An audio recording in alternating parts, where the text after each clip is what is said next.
हन्तासन्तानहन्तारो यत्पादाम्बुजरेणवः स्वीयानां तान् निजाचार्यान् प्रणमामि मुहुर्मुहुः।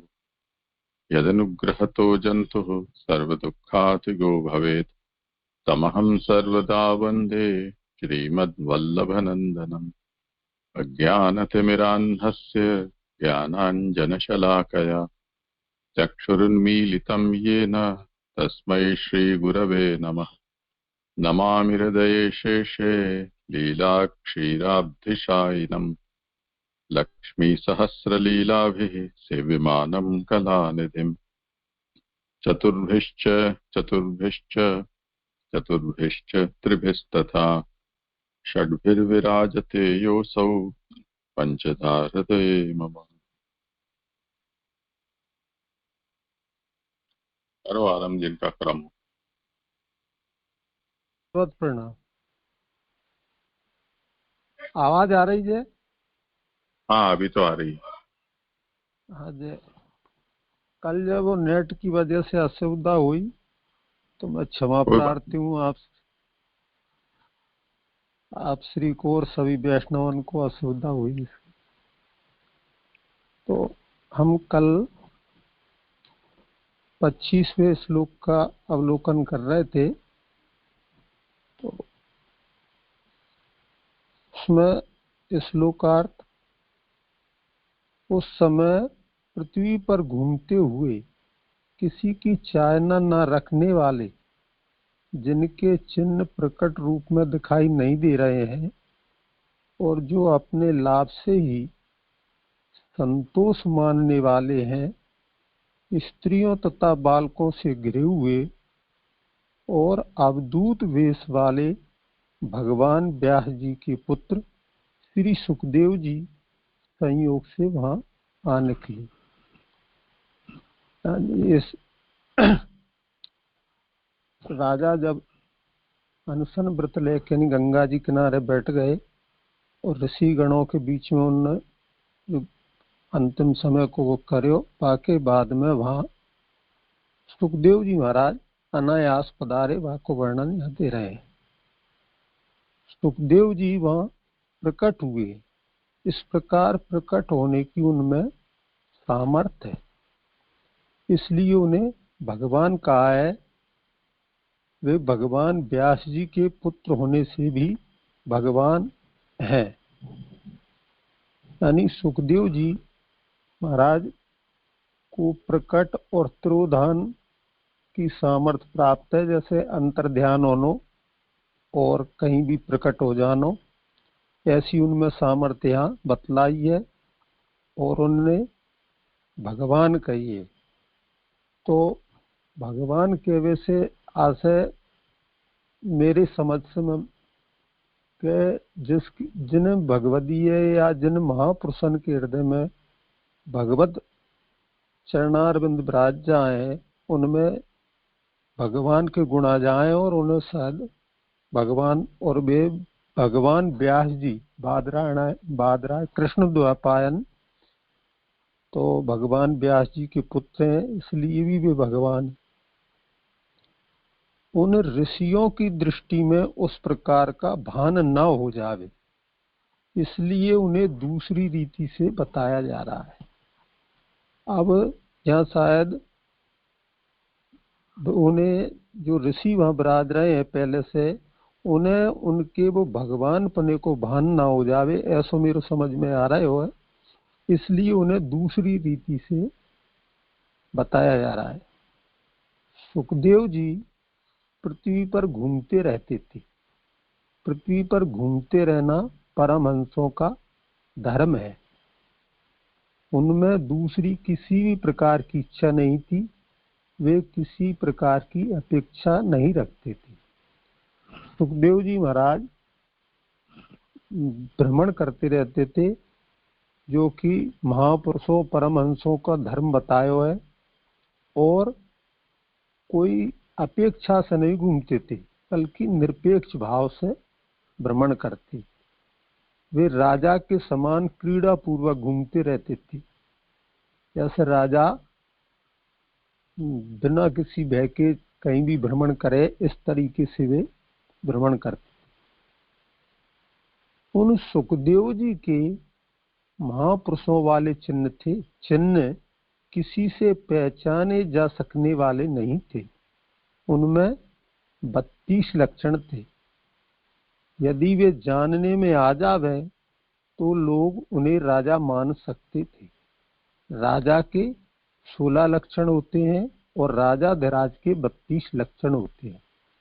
जिनमें 32 लक्षण होते हैं वे भगवान होते हैं अथवा ब्रह्म के स्वरूप को जानने वाले होते हैं। तो सुखदेव जी महाराज में जो चिन्ह है वो सब कोई नहीं जान उन्हें जान की सामर्थ्य नहीं थी। उनमें 32 लक्षण यहाँ वर्णन किए गए हैं और जो उन्हें कोई जान जाए तो लोग राजा उन्हें मान सकते थे, क्योंकि राजपुरुषों में ऐसे शायद लक्षण होते हों इसलिए। तो राजा के लक्षण यहाँ 16 बताए और राजाधिराज जिनमें 32 लक्षण है और 32 लक्षण भगवान में बताए हैं, ऐसो बता रहे हैं यहाँ महाप्रभु जी, ऐसो आशा प्रकट कर रहे हैं। और वे ब्रह्म के यानी भगवान के स्वरूप को जानने वाले होते हैं। जिनमें 32 लक्षण हो वे उन लक्षणों के फल को कहते हैं। उन्हें आत्मा का लाभ हुआ है, अतः उन्हें अत्यधिक संतोष प्राप्त है। ये दोनों फल सुखदेव जी को हुए हैं। आत्मा के लाभ से वे संतोष वाले हैं। आत्म लाभ और संतोष ये दोनों एक दूसरे के कारण रूप है, अतः आत्म लाभ से बढ़कर दूसरा कोई नहीं, इसमें श्रुति का विरोध नहीं है। यहाँ जो वर्णन है बाप मैंने मेरी समझ से बता रहा हूँ, वैसे मैंने यहाँ चिन्हित कर ले हो जो ज्यादा समझ नहीं आई कि उन्हें आत्मा का लाभ हुआ है। तो आत्म लाभ यानी प्रभु उनके हृदय में विराजे हैं और आत्मा को संबंध परमात्मा से आत्म लाभ के बारे में कही गई, जो आत्म कल्याण आत्म उद्धार, तो वो परमात्मा के संबंध से हुए। और जब प्रभु प्राप्ति हो जाए, परमात्मा की प्राप्ति हो जाए, भगवत प्राप्ति हो जाए, तो उनके अलावा और कहीं बाकी राग या कोई अपेक्षा नहीं रही। इसलिए एक संतोष को भी हम वर्णन करो है, आत्मलाभ और संतोष। क्योंकि आत्म उद्धारकन को एक ही लक्ष्य रही है, भगवत प्राप्ति, और भगवत प्राप्ति हो गई तो वो शायद संतोष में परिणत हो जाए ऐसो। तो ये दोनों फल सुखदेव जी को हुए। आत्मा के लाभ से संतोष भी है और ये एक दूसरे के कारण रूप बताए, यानी आत्म लाभ हो जाए तो संतोष प्राप्त हो जाए, और जो जाकू संतोष प्राप्त हो गए हो है तो बाकू शायद आत्म लाभ भी हो गए हो। ऐसे ये मेरे समझ आए, जितनों में समझो उतनों यहाँ विषय पे। और आत्म लाभ से बढ़कर दूसरा कोई और कुछ है नहीं, ऐसो यहाँ श्रुतियां कह रही हैं। यहाँ श्रुति का विरोध भी नहीं है। उनका यह पृथ्वी भ्रमण तो क्रीड़ा रूप है, यह बताया। उनके लक्षणों का ज्ञान न होने में कारण बताते हैं। ऊपर जो आपके लक्षण बताए और वो पहचान में नहीं आए, जिनके कारण बताए कि वे बालकों से घिरे हुए हैं। मूल में चकार होने से सुखदेव जी स्त्रियों और अज्ञानियों द्वारा भी घिरे हुए हैं, यह बताया। यह लक्षणों की पहचान न हो जाए अथवा परोक्ष न हो जाए, इसलिए उन्होंने अवधूत का वेश धारण किया है। शरीर के संस्कार से रहित जड़ को अवधूत कहते हैं। सुखदेव जी का शरीर के भाय, केश, नख आदि बनाना, वस्त्रादि धारण करना आदि संस्कार नहीं है, परंतु उनमें जड़त्व का अंश नहीं है। उसे बताने के लिए कहा है कि उन्होंने अवधूत वेश बनाया है। अर्थात वे स्वयं वास्तविक रीति से अवधूत नहीं है, प्रत्युता वह वेश बनाया हुआ है। तो आप महाप्रभु जी यहाँ बता रहे हैं कि उनमें जो गुण है वो प्रकट न हो, इसलिए वे ऐसी अवस्था में है कि बालक भी उनके हास्य मजाक जैसे बालक को करे है, और स्त्रियां भी और अज्ञानी पुरुष भी ऐसे इनको जैसे कोई अजनबी सो आ गए इस तरीके से उन्हें घेर रखे हैं। और अवधूत भेष जिनमें संस्कार रहित, यानी वो हमारे जैसे संस्कारित नहीं है, नख के शादी बनाना, और उस संस्कार से तो यहाँ 16 संस्कार को भी संबंध हुए, ऐसा मैं समझ रहे हूँ। और वे अवधूत दशा, यानी जे में वर्णन है कि बाहरी केश नक आदि नहीं बनानो, वस्त्र धारण नहीं करनो, इस तरीके से। और वे जड़ की तरह हैं देखने में, लेकिन जड़पन है नहीं, उन्होंने वो भेष ऊपर से बना रखे हुए।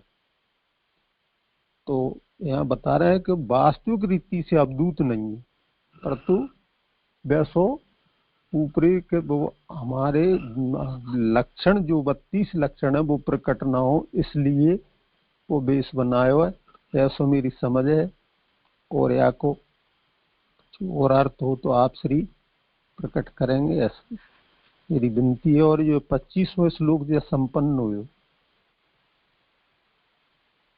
कुछ हो विचार नहीं तो।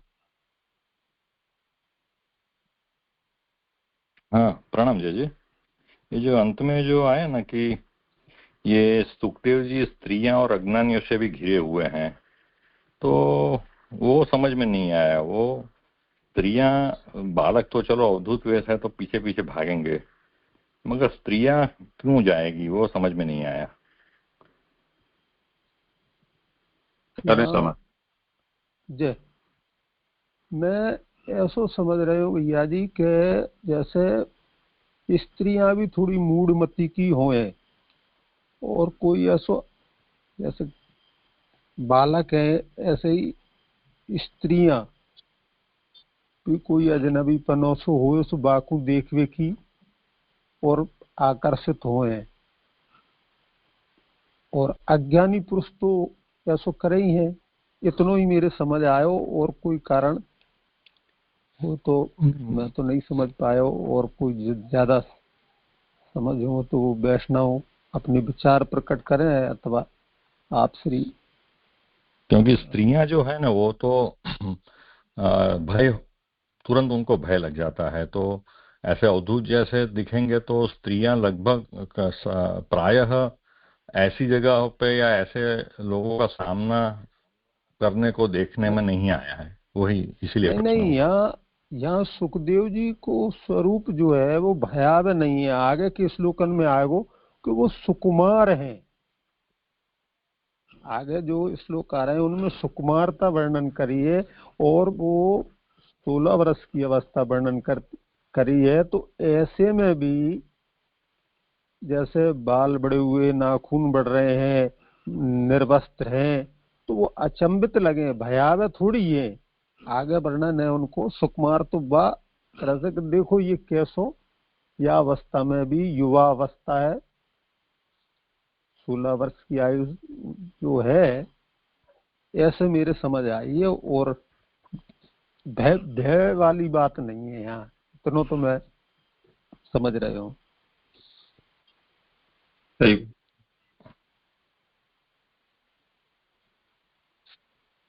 जी ऐसा समझने का है। हाँ, अगर आगे का अनुसंधान नहीं है तो वो विषय आ जाने के बाद इस बात पर चर्चा करें। जी जी जी जी 28वें श्लोक में वो विषय आ रहा है। और किसी को कुछ हो तो आगे कर।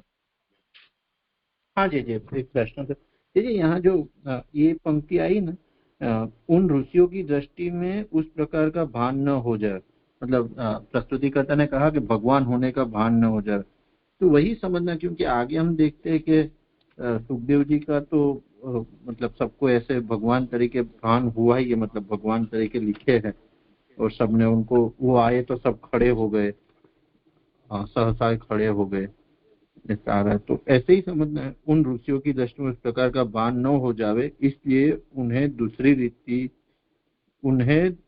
रीति ने बताया जा रहा है। ये पंक्ति थोड़ी स्पष्ट नहीं।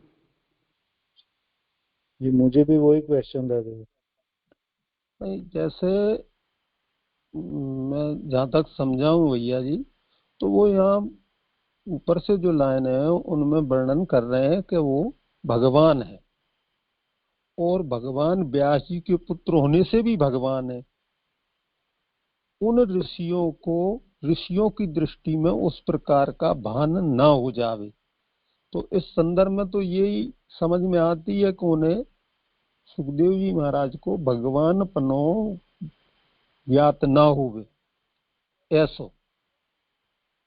और जहाँ ऋषि खड़े हुए उस संदर्भ में तो वो यानी वैराग्य और पूर्णता त्यागी हैं।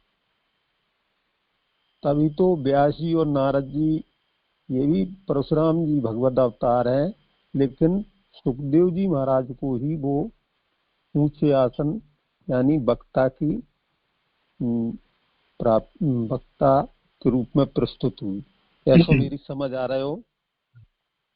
मुझे इसमें ऐसा लग रहा है कि ये ऋषियों को, मुनियों को या देवताओं के लिए नहीं होकर यहाँ जो अज्ञानी स्त्रियां और बालक आदि जो इतर लोग हैं, वो इनको भगवान के रूप में न जानने समझने लगे, इसलिए उनसे अपनी पहचान छुपाने के लिए अवधूत वेश धारण किया है। ये वर्णन यहाँ आया है, ऐसे लें तो ज्यादा उचित रहे।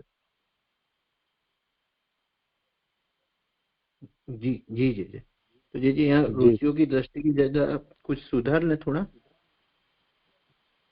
इसमें क्या लिखा है?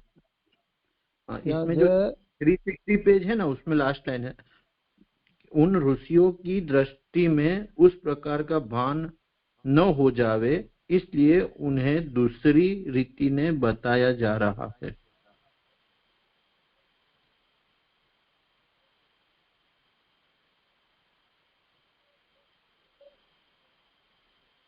उससे तो कोई, हाँ, ऋषियों का तो यहाँ संदर्भ नहीं लग रहा है, क्योंकि मूल में भी केवल तेषाम दृष्टौ तथा भानम मा अस्तु इतना ही है। तेषाम का अर्थ क्या लेना वो वहां पर नहीं स्पष्ट किया गया है। तो उनकी दृष्टि में वैसा भान नहीं हो जाए, इसके लिए इतना ही है। इसका अर्थ इन्होंने तात्पर्य वृत्ति से उन ऋषियों की दृष्टि में ऐसा अर्थ किया है। तो यहाँ ऋषियों का संदर्भ नहीं है, क्योंकि ऋषि तो इस बात को देखने ही आए थे और उनको तो इस बात का ज्ञान है ही। और हो तो वो सुखदेव के जो भी अवधूत चर्या है उसमें कोई विक्षेप करने वाले थोड़ी हैं।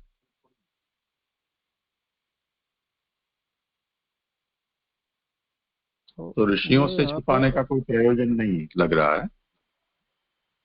अपनी भगवत्ता और अपनी जो विशिष्ट स्वरूप है वो जनसाधारण के सामने प्रकट न हो, इसलिए उन्होंने ये वेश धारण किया है। ऐसा अर्थ ज्यादा संगत लगता है। जी जी जी, की जगह जन साधारण कर देते हैं। हाँ जय जय, आपने स्पष्ट कर लिया, दंडित प्रणाम जय जय। जय फिर यहाँ पे ये ना हटा दे तो हो जाएगा जय। जय जय, यहाँ पे अचानक प्रकट हो गए थे, ये भी मान कर सकते हैं, क्यों वो आगे पंक्ति आ रही है। वो दूसरा विषय है। हाँ जी क्या? हाँ जी, हाँ, वो तो दूसरा विषय है। क्या न क्यों हटाना है? नहीं जय, यहाँ पर ऋषियों की दृष्टि में उस प्रकार का भान हो जावे तो संगति बैठ जाएगी कि जैसी मेरी नहीं, पर यहाँ ऋषियों का तो कोई संदर्भ ही नहीं है ना, मूल वचन में ही देख लो ना। हाँ तो जय यहाँ पे किस तरह से सुधार कर ले, ऐसा मेरे समझ।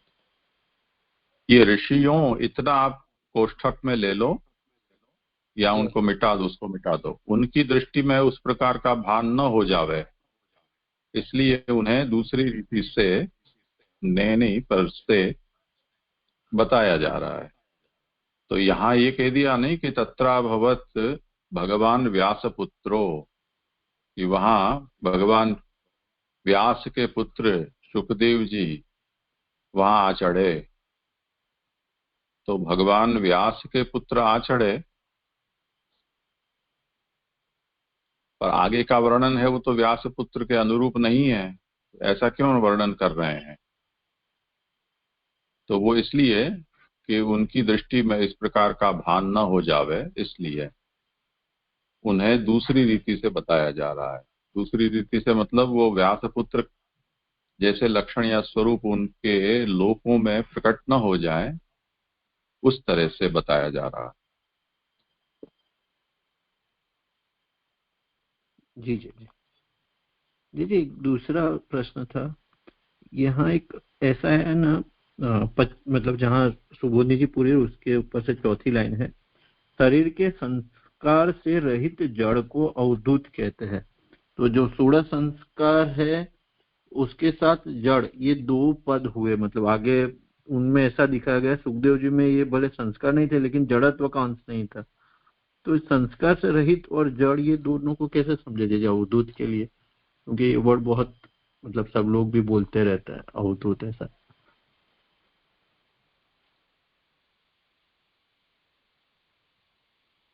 करें समाधान। हाँ, जो मेरे तो यही समझ में आया था कि सुखदेव जी महाराज ने ये भेष बनायो है, तो ये जो भारी जो केस नक आदि ये वस्त्र आदि ये नहीं थे, और उनमें जड़त्व का अंश नहीं है।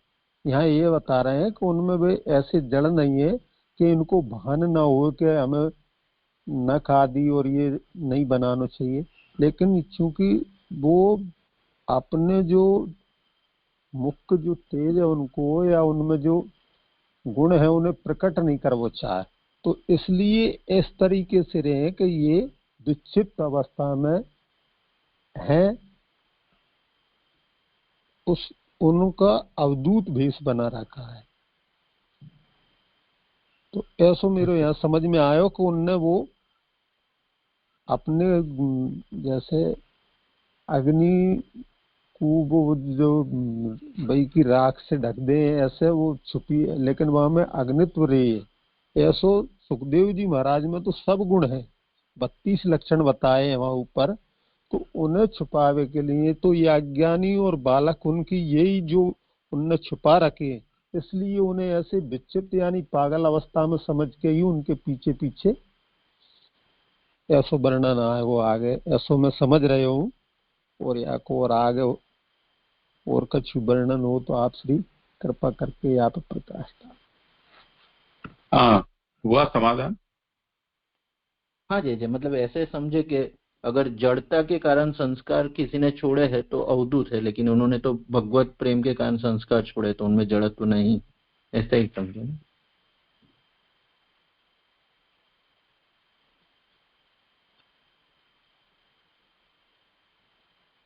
शरीर के संस्कार से रहित जड़ को अवधूत कहते हैं, ये बता रहे हैं। देह संस्कार रहितो जड़ो अवधूतः।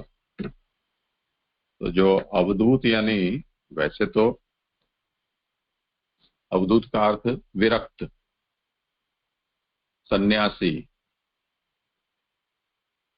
या यदि सांसारिक हम जैसे मनुष्यों की दृष्टि से हम उसको उस व्यक्ति को सोचें तो संस्कार से जो बहिष्कृत या तिरस्कृत जो है वो। तो हम लोग मानो कि जो गृहस्थादि हैं वो मुख्य धारा में समाज की है, ऐसा हम सोचे हैं। तो जो अवधूत है वो निष्कासित है अथवा विलग है।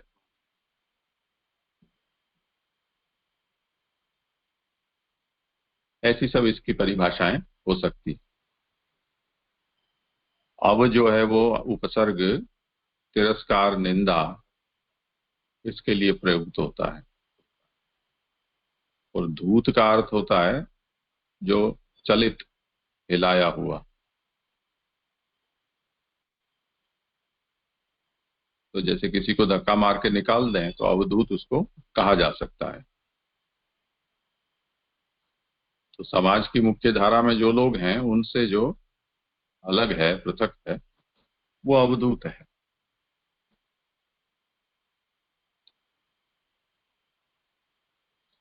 उसी को यहाँ कहा जा रहा है कि देह संस्कार रहितो जड़ो अवधूत।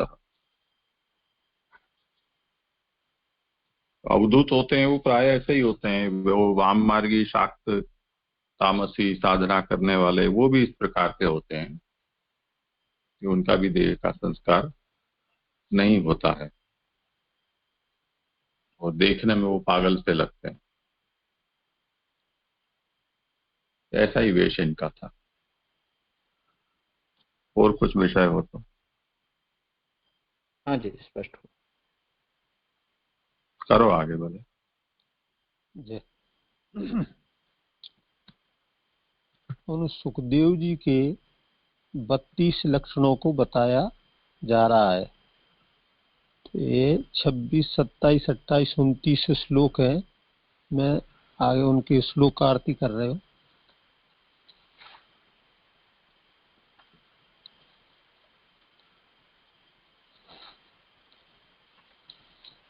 सुखदेव जी 16 वर्ष के हैं।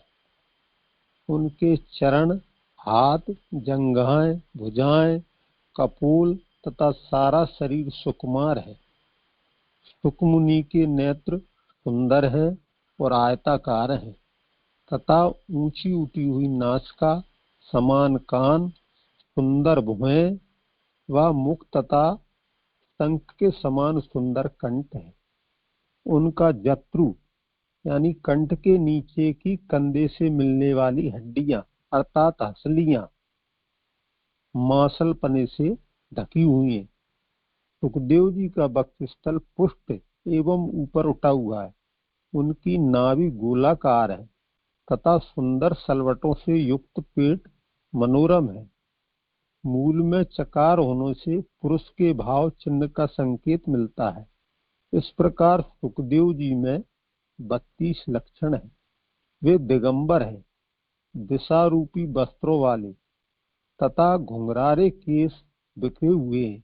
उनके हाथ बहुत लंबे हैं। समस्त देवताओं में भगवान की कांति के समान सुखदेव जी की कांति है। उनका वर्ण श्याम है। वे सदैव अपनी मनोहर अवस्था और अंगों की शोभा द्वारा मंद हाथ से स्त्रियों के मन को भाने वाले हैं। सुखदेव जी यद्यपि अपने तेज को छिपाए हुए वहां पधारे, तथापि उनके लक्षणों को जानने वाले ऋषिगण अपने अपने आसनों पर खड़े हो गए। इन आगंतुक अतिथि सुखदेव जी की महाराज परीक्षित ने मस्तक झुकाकर पूजा की।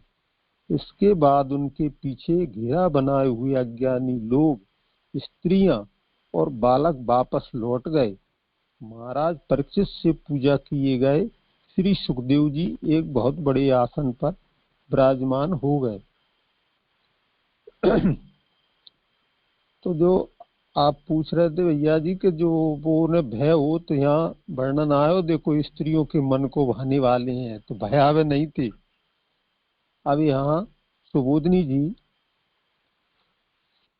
श्री सुखदेव जी 32 लक्षणों वाले थे।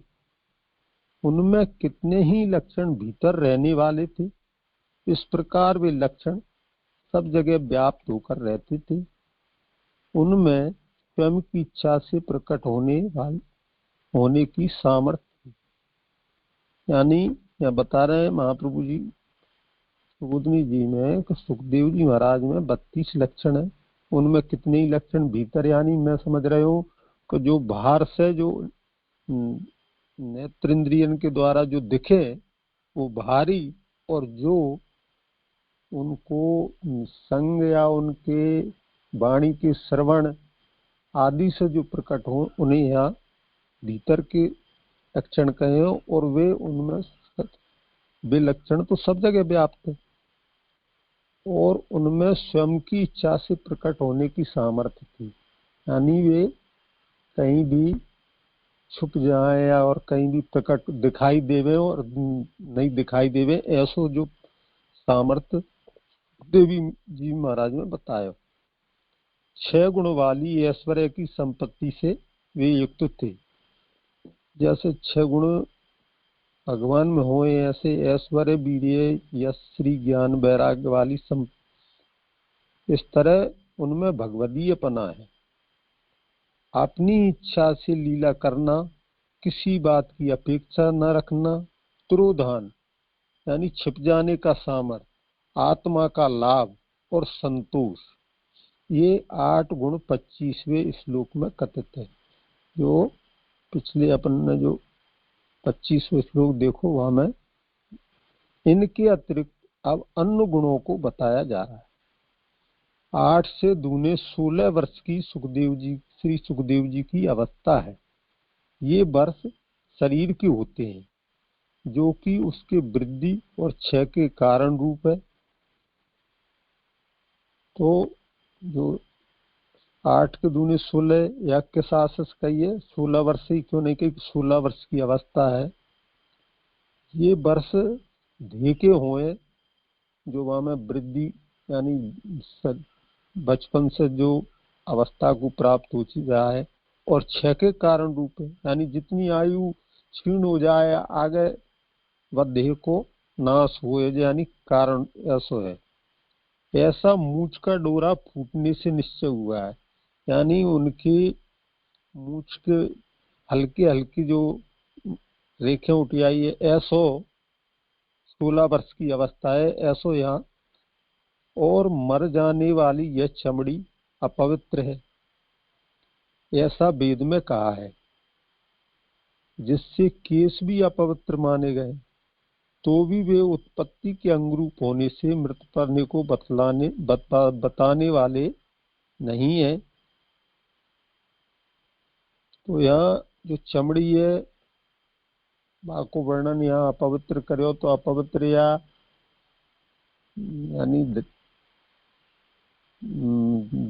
रुधिर वगैरह, और यहाँ में जो अन्न गुण हो जाए, मवाद पड़ जाए, ऐसे कछु गुणन से यहाँ अपवित्र मानी गई हो, ऐसो मैं तो ऐसो ही समझ रही हूँ। और अपवित्रता को, और केस भी अपवित्र माने गए। तो केस किस तरह से अपवित्र माने गए जब मेरे जब बात समझ में नहीं आई। और तो भी वे उत्पत्ति के अंगरूप होने से मृतपने को बताने वाले नहीं है। इस प्रकार सुखदेव जी यानी जो मूछ के बाल निकले हैं वे उत्पत्ति के अंगरूप होने से बता रहे हैं, ऐसा शायद है। और सुखदेव जी की 16 वर्ष की अवस्था को भी यहाँ वृद्धि रूप जो गुण प्राप्त हुए हो, तो ये मूछ के बाल निकलवे लग जाए ऐसा ऊपर संकेत है। परंतु काम को उत्पन्न करने वाला दोष उन्हें प्राप्त नहीं हुआ। यानी 16 वर्ष की अवस्था में जो यौवनावस्था में काम के विषय की जो उत्पत्ति हुए वो दोष उनकी देह में नहीं है, ऐसो यह संकेत कर रहे हैं। इस प्रकार बल आदि वृद्धि रूप गुण होने पर भी उनमें काम की उत्पत्ति रूप दोष का अभाव है। इस प्रकार 2 गुण बताने के लिए ही 2 बार 8 वर्ष का प्रयोग किया है। यानी उनमें 16 के बाद आगे की वृद्धि और काम की उत्पत्ति नहीं है। इस प्रकार 2 बार यहाँ 8 को प्रयोग करे हुए, यानी 16 वर्ष की अवस्था ऐसो यहाँ ये वाक्य से मेरी समझ आ रहा है और ऐसो संकेत यहाँ करो। अन्यथा एक ही में उन्हें 16 वर्ष का बता देना चाहिए। 2 बार 8 वर्ष कहे जाने में काम और बुढ़ापा आदि की प्राप्ति न होने की सूचना है, और ज्ञान तथा भक्ति आदि गुणों की प्राप्ति व स्थापना के लिए दोष के अभाव की सूचना दी गई है। तो ये 2 बार में जो और स्पष्ट कर रहे हो यहाँ कि काम उनमें यानी अवस्था के बाद भी काम उत्पन्न नहीं हुई और उनकी अवस्था 16 वर्ष पे रुक गई, यानी उनकी 6 अवस्था की ओर उनकी देह नहीं गई। ऐसो यह इंगित करके नहीं 2 बार 8 वर्ष को सूचन करे। और ज्ञान और भक्ति गुणों की प्राप्ति व स्थापना के लिए दोष के अभाव की, यानी ये होवे वे उनमें कोई दोष नहीं है, अथवा 16 वर्ष के बाद वाला समय भगवान को भुला देने में कारण रूप है। तो ये ज्ञान और भक्ति उनमें है और कोई दोष नहीं है। नहीं तो वरना 16 वर्ष की अवस्था, 16 वर्ष के बाद वाली जो अवस्था है यानी युवावस्था, तो वो गृहस्थ धर्म में प्रवेश करा दे, वहां में वो काम में विषय वासना और अपनी गृहस्थी के धर्मन में संलग्न हो जाए और प्रभु को भुलावे में कारण रूप बने हैं। ऐसो यहाँ संकेत है। इसलिए अपवित्र चर्म के स्पर्श का अभाव होने से अवशेष समय में भी भगवान का स्मरण करते हैं, यह बताया।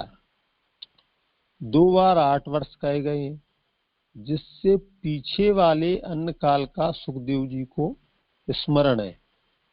तो यहाँ उन्हें जो अपवित्र चर्म बताई है वह को तो संसर्ग है ही नहीं, और बाद समय में वे भगवत जो संसारी पुरुष अपनी अवस्था को संसार में लौकिक कारण व्यक्त में लगा दी है, वहां पे वे अपने समय को भगवत स्मरण में लगाए।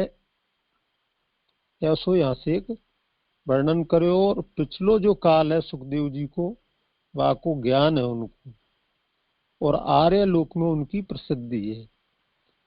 ये 2 गुण बताए। जो संपूर्णतया कुत्सित यानी निंदा करने योग्य को मारता है उसे सुकुमार कहते हैं।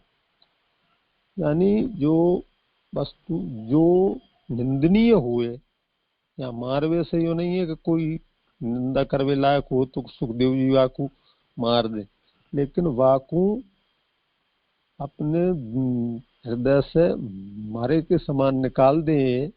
ऐसा मैं समझ रहा हूँ, क्योंकि उनको वर्णन यहाँ सुकुमार आ रहे हो, और तो उस रीति से दोष रहित को सुकुमार कहा है। यानी वे निंदा करने योग्य उनमें वे के निकट नहीं आ, उनको त्याग कर दें, यानी मरवे के जैसे मरे हुए को त्याग दें ऐसे भी त्याग दें उनको। इस रीति से दोष रहित, उनमें इस तरह के दोष नहीं है, तो उनको सुकुमार कहो। और गुणयुक्त सुखदेव जी के चरण आदि, सुखदेव जी महाराज के चरण भी गुण वाले हैं। वैसे मैंने ये लाइन चिन्हित कर ली है, मेरी ज्यादा समझ में नहीं आई तो विनती करके पूछ लिया। इसलिए चरण, हाथ, हसलियां, भुजाएं, जंघाएं व कपोलों आदि को कोमलता से युक्त बताया। तो ये आपके चरण, हाथ, हसलियां आदि को कोमल बतायो, क्योंकि आपको वर्णन सुखदेव जी महाराज को यहाँ सुकुमार में आ रहा है। इस प्रकार उनका शरीर सुकोमल है। ये 6 गुण कहे गए।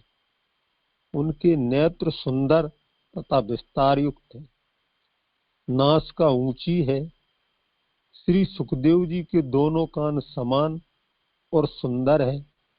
मुख के ऊपर शोभा वाली 2 भृकुटियां हैं और शंख में समान 3 सलवटों वाला श्रेष्ठ कंठ है। ये 5 गुण कहे गए। तो ये स्पष्ट है। अब मैं इनमें कंठमाला में रहने वाली हड्डियों को जत्रु कहते हैं। उनकी वे अस्थियां बहुत गहराई में छिपी हुई हैं।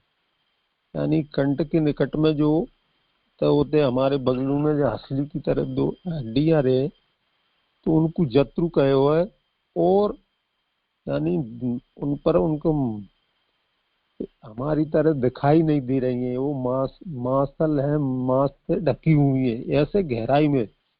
वक्षस्थल पुष्ट और ऊंचा है, उनकी छाती पुष्ट है, ऊंची उभरी हुई है, चक्रीदार नाभि है, त्रिवली युक्त पेट है, यानी चक्राकार नाभि है और पेट में 3 रेखाएं हैं, इस तरह त्रिवली युक्त बताए हैं, और उसका आकार पीपल के पत्ते के समान है। इस प्रकार ये 4 गुण बताए। मूल में चकार है जो पुरुष पने के चिन्ह को बताने वाला है। इस प्रकार ये 26 लक्षण कहे गए। अब उनका जो लोक विषयक उपकार है उन 2 कार्यों को कहा जा रहा है। तो ये ऊपर 26 आपके बताए और अब ये लोक विषयक बता रहे हैं। तो उन 2 कार्यों वे दिगंबर है यानी नग्न है तथा केश घुंघराले और बिखरे हुए। उनमें ब्रह्म भाव होने से भगवान के समान शरीर का व्यापकत्व है, अतः दिशाएं ही वस्त्र रूप है।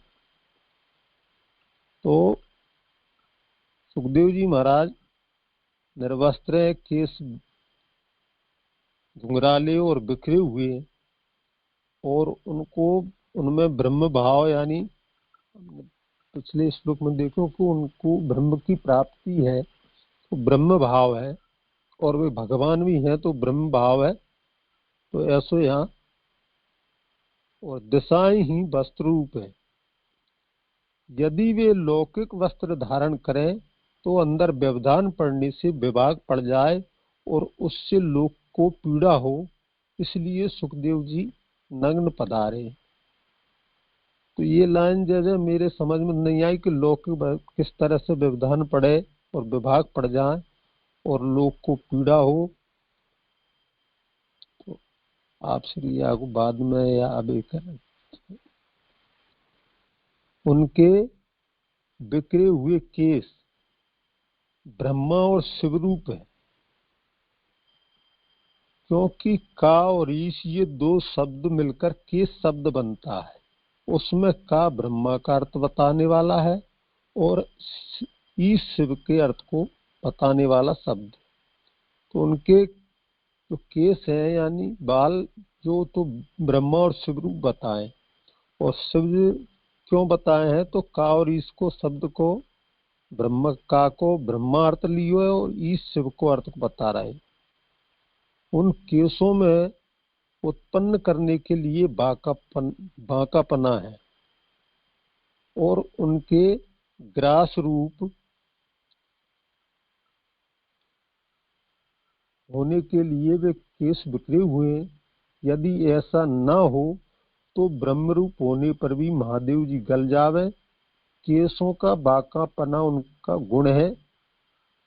जैसे मेरे या में भी समझ नहीं आई कि उनको वो, तो मैंने ये लाइन को भी चिन्हित कर रखी है। सो आप बाद में आगे सुखदेव जी के हाथ बहुत ही लंबे हैं, वे घुटनों पर्यंत हैं।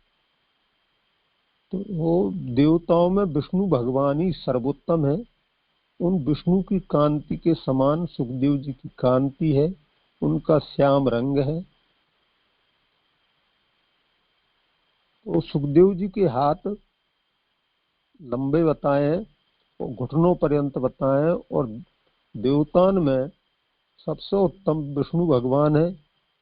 उनके समान सुखदेव जी को तेज है और उनको रंग भी श्याम बताए। सदैव स्त्रियों का हित करने वाली तरुण अवस्था से अंगों की शोभा बढ़ी हुई है। वह शोभा स्त्रियों के लिए सुख उत्पन्न करने वाली है। यह कोई वर्णन किए जाने वाला विषय नहीं है, परंतु सुख मुनि के सौंदर्य की अधिकता बताई गई। जिस प्रकार स्वर्ण की परीक्षा कसौटी से होती है, उसी प्रकार पुरुष के सौंदर्य की परीक्षा स्त्रियों की दृष्टि रूपी कसौटी से होती है। यहाँ ये बता, तो उनको श्याम रंग तेज भगवान की तरह तेज है, उनमें सर्वोत्तम है। वह शोभा स्त्रियों को, मतलब ऐसो जो सुखदेव जी को जो स्वरूप को वर्णन कर रहे हैं, वो स्त्रियों को सुख उत्पन्न करे, क्योंकि उनकी अवस्था ऐसी है। ना ऊपर वर्णन करें आपके हस्त ऐसे हैं, आंखें ऐसी हैं, ऐसे, तो ऐसी अवस्था स्त्री को आकर्षित करे, ये मैं समझ रहे हूँ। यह कोई वर्णन किए जाने वाला विषय नहीं है, परंतु सुकमणि के सौंदर्य की अधिकता है। जिस प्रकार स्वर्ण की परीक्षा यानी सोने की परख सुनार कसौटी में करे है, उसी प्रकार के कोई पुरुष अपने आप को सुंदर समझे तो दूसरों कहता है। तो यहाँ स्त्रियां की दृष्टि रूपी कसौटी बताई गई है, जैसे सोने की परीक्षा करे, इस तरीके से यहाँ संकेत है। अतः सुखदेव जी के सौंदर्यातिशय को बताने के लिए ही उन्हें स्त्रियों के मन को भाने वाला कहा है। वे सुंदर मंदहास्य द्वारा स्त्रियों के मन में उतर जाने वाले हैं। स्त्रियां चतुर और अचतुर दो प्रकार की होती हैं, उन दोनों को ही सुखदेव जी मनोहर लगते हैं। तो यहाँ वही वर्णन कर रहे हैं, आपके सौंदर्य को वर्णन, और स्त्री को भा रहे हैं इस तरह से। उनको सहज मंद मुस्कुराहट है, और स्त्रियां दो प्रकार की बताई हैं, तो दो ही प्रकार की उनको सुखदेव जी मनोहर लगे हैं। ये दो विशेषण इस प्रकार घुंघरारे केसों से लगाकर 6 लक्षण बताए। ऐसे 32 लक्षण वाले सुखदेव जी को देखकर सारे मुनि आसन के ऊपर से खड़े हो गए। तो ये 32 लक्षण आपके बताए हैं, और वे अनायास पधारे। तो वहां पहले से जो ऋषि मुनि थे, वे सब सुखदेव जी को देख के नहीं अपने आसन से खड़े हो गए। उनमें दूसरी प्रकार से सुखदेव जी को जान पाने का ज्ञान नहीं था। उन्हें कहते हैं, तो उनमें और कोई दूसरे प्रकार से किस तरह से जाने, ऐसा तो मेरे समझ नहीं आ रहा है, लेकिन वे सुखदेव जी के आगमन पर खड़े हुए। उन्हें कहते हैं कि मुनिगण सुखदेव जी के लक्षणों को जानने वाले थे। ये जो लक्षण है उन्हें तो जानते, उनके खड़े होने में ज्ञान ही कारण रूप था, और ज्ञान होने में मुनिपना कारण रूप था। तो उनमें उनको खड़े हुए में कारण बता रहे हैं कि उन्हें ये बात को ज्ञान है और वे मुनि है, यही कारण है। और वे समझ रहे हैं कि ये ही सुखदेव जी है। ऐसा कोई लक्षण लौकिक प्रमाण से नहीं जा सकता था, इसलिए उनके तेज को बहुत ही गूढ़ बताया है।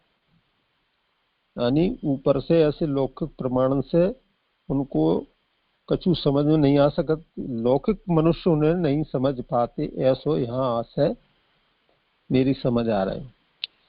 और क्योंकि उनको जो तेज है वो छुपे हुए है। राजा ने जिस समय मुनियों से प्रश्न किया, उसी समय राजा भी खड़े हुए थे, वहां सुखदेव जी पधारे, उसे कहते हैं।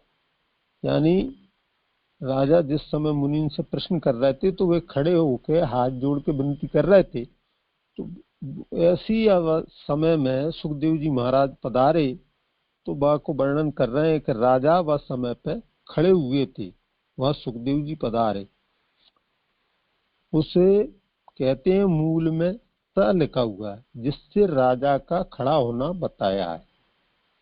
यहाँ परीक्षित का नाम विष्णुरात लिखा है, जिसका अभिप्राय यह है कि भगवान ने मेरी रक्षा इसीलिए की थी, ऐसा ज्ञान राजा को है। तो खड़े हुए तो सा शब्द को उल्लेख के बाद से यहाँ स्पष्ट हो रहे, और राजा को नाम ही विष्णु रात है, तो वो समझ रहे हैं परीक्षित जी कि ये राजा के मुंह को अब अंत समय में इनकी कृपा प्राप्त होगी या भगवत कथा सुनने को मिलेगी, ऐसा उनको ज्ञान है। सुखदेव जी को अतिथि कहा है क्योंकि जो अनित्य पने से रहते हैं उसे अतिथि कहते हैं। तो सुखदेव जी महाराज को वहां अतिथि कही है क्योंकि जो एक जगह नित्य निवास नहीं करे बाकू अनित्य कहे, या वजह से उनके अतिथि ऐसो संबोधन। ऐसा वचन होने से सुखदेव जी कभी किसी स्थल पर निश्चित समय से नहीं पधारते। ऐसे मुनि को क्या प्रदान करना चाहिए, ऐसी जानने की इच्छा होने पर कहते हैं। तो ये ऐसी शंका हो तो बाकी उत्तर में ऐसी इच्छा होने मुनि आत्मा के योग्य है, ऐसा समझकर राजा ने मस्तक नवाकर पूजा अर्पण की, अर्थात उन्होंने अपने मस्तक को अर्पण किया। कि जो अतिथि रूप में है, जो कहीं निश्चित समय माने स्थिर रूप से स्थायी निवास नहीं करे, ऐसे अनायास कृपा करवे को पधारे हैं, तो इन्हें क्या मतलब भेंट करूं इनके, यानी स्वागत में कौन सो उपहार आदि ऐसो जो भी पूजा अर्चना की जो हो। तो राजा ने ऐसे समझ के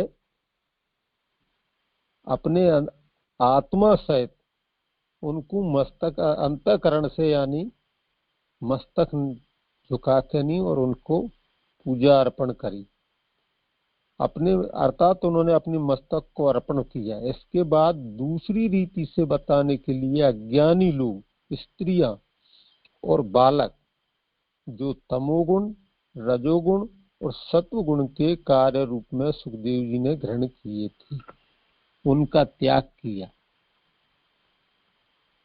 तो जो स्त्रियां आदि जो तमोगुण रजोगुण रूप थे वे सुखदेव जी ने ग्रहण किए थे, ऐसा यहाँ उल्लेख आ रहा है क्या, यानी वे सुखदेव जी महाराज की इच्छा से उनके संग थे, ऐसो ग्रहण करवे से लगे तो उनको त्याग की। उसे कहते हैं कि इसके बाद गुण के कार्य रूप से वे तीनों समूह स्त्रियां बालक अज्ञानी वापस लौट गए। तत्पश्चात पूजा किए सुखदेव जी राजा के बैठने योग्य विशाल आसन पर विराजमान हुए। तो स्त्रियां बालक और उनके चले जावे के पश्चात राजा के वहां पे पूजा करवे योग्य आसन पे सुखदेव जी राजा के वहां पर विराजमान हुए। ऐसो ये 26 से और 29 श्लोक तक संपन्न हो। जय मेरो 28वें श्लोक तक जो क्रम है तो, लेकिन ये संयुक्त है तो 29 हुए।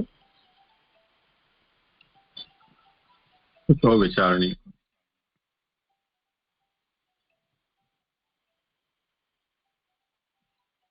जय आगे तो जिनका क्रम हो।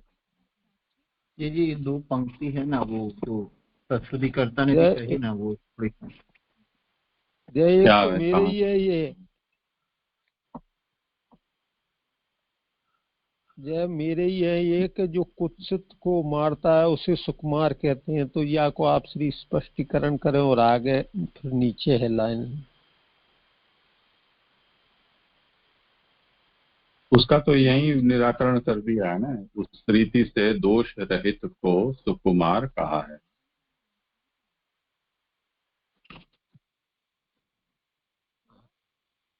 कुत्सित जो पद है उसकी व्युत्पत्ति यहाँ की गई है। कुत्सित का मतलब जो निंदित, निंदित को जो मारता है वो सुकुमार। तो सुखदेव यहाँ सुकुमार अवस्था वाले हैं। तो सुकुमार सुखदेव जो भी कुत्सित है, तो अभी परीक्षित कुत्सित अवस्था में है।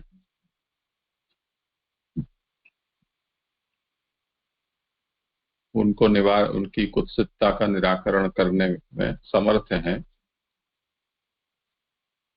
ये बताते हैं। और कुछ विषय होते ये नीचे आया है यही में पृष्ठ में कि यदि वे लौकिक वस्त्र धारण करें तो अंदर व्यवधान पड़ने से विभाग पड़ जाए और उससे लोक को पीड़ा हो, इसलिए सुखदेव जी नग्न पधारे हैं। तो आगे ये कहा ना कि ब्रह्म भाव होने से भगवान के समान शरीर का व्यापकत्व है, अतएव दिशाएं ही वस्त्र रूप हैं। तो दिगंबर हैं ये, ब्रह्म भाव की अवस्था है, इसलिए ब्रह्म के सभी गुणधर्म उनमें प्रकट हैं। ऐसे सुखदेव हैं, इसलिए उन्होंने वस्त्र धारण नहीं किए हैं, क्योंकि दिशा ही उनके लिए वस्त्र समान है। यदि भी वो वस्त्र धारण करते तो उनकी जो ब्रह्म भाव की अवस्था है वो न रह जाकर परिच्छेद हो जाता। तो परिच्छेद होने पर पीड़ा होती। लोक को पीड़ा का मतलब अभी ब्रह्म स्वरूप होने के कारण स्वर्ग, भूमि, पाताल, ये लोक से तात्पर्य है, वो सब ढक जाते हैं।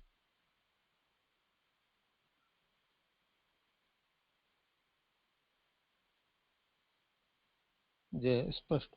आगे जय हाँ। ये है के शब्दन को ब्रह्मा अर्थ बताने वाला और ईश शिव के अर्थ के बताने वाला शब्द। अब यहाँ से आगे जो है उन केसों में उत्पन्न करने के लिए बांकापना है। एक तो यहाँ कुछ इसमें न छूट गया है, न छूट गया है।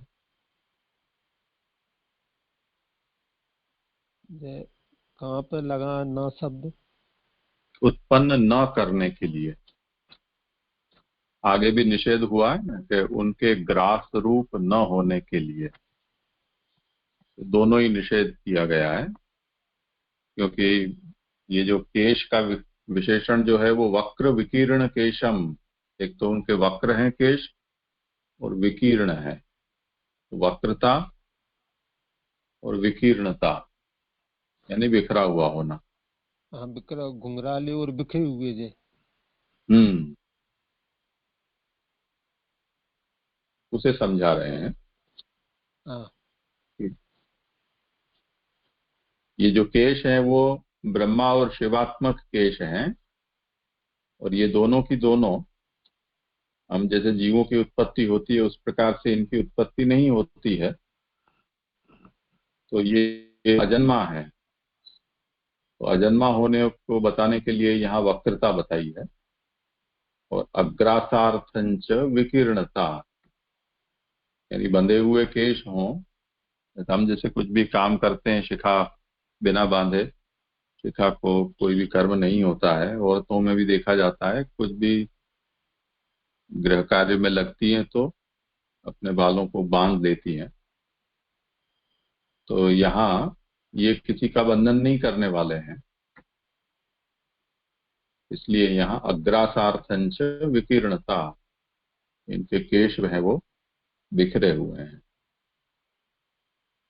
अगर ऐसा न होता, यानी केश वक्र न होते और विकीर्ण नहीं होते, तो क्या होता कि ब्रह्म भावम अपि ग्रसेद ईशः,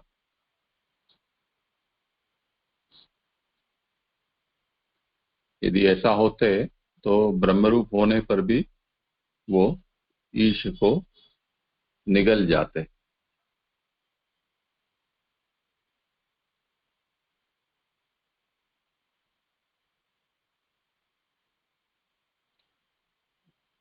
स्पष्ट हो। आप श्री चरणारविंद कृपा से नहीं, हम तो नहीं समझ पाते इतनो हमारे।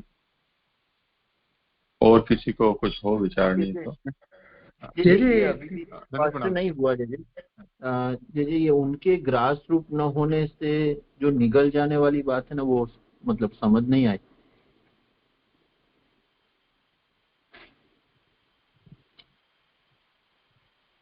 ये जो सुखदेव के केशों का वर्णन कर रहे हैं, दिगंबरम वक्र विकीर्ण केशम, दिगंबर हैं और जिनके केश वक्र हैं और विकीर्ण हैं, बिखरे हुए हैं और घुंघराले। तो इनसे वो क्या कहना चाह रहे हैं? तो केश शब्द की व्युत्पत्ति बताइए। क का अर्थ ब्रह्मा होता है और ईश का मतलब महादेव। तो शुकदेव के केश ब्रह्मा और शिव रूप हैं। और जो जो बच्चे होते हैं, जो पैदा होते हैं, उनके साथ जब उनके केश होते हैं वो ऐसे ही गोल घुंघराले ही होते हैं। मुंडन संस्कार होने के बाद फिर वो उनकी वक्रता कम हो जाती है या समाप्त हो जाती है। तो जैसे ब्रह्मा और शिव अजन्मा है, उसी प्रकार उनके केश भी अजन्मा से हैं।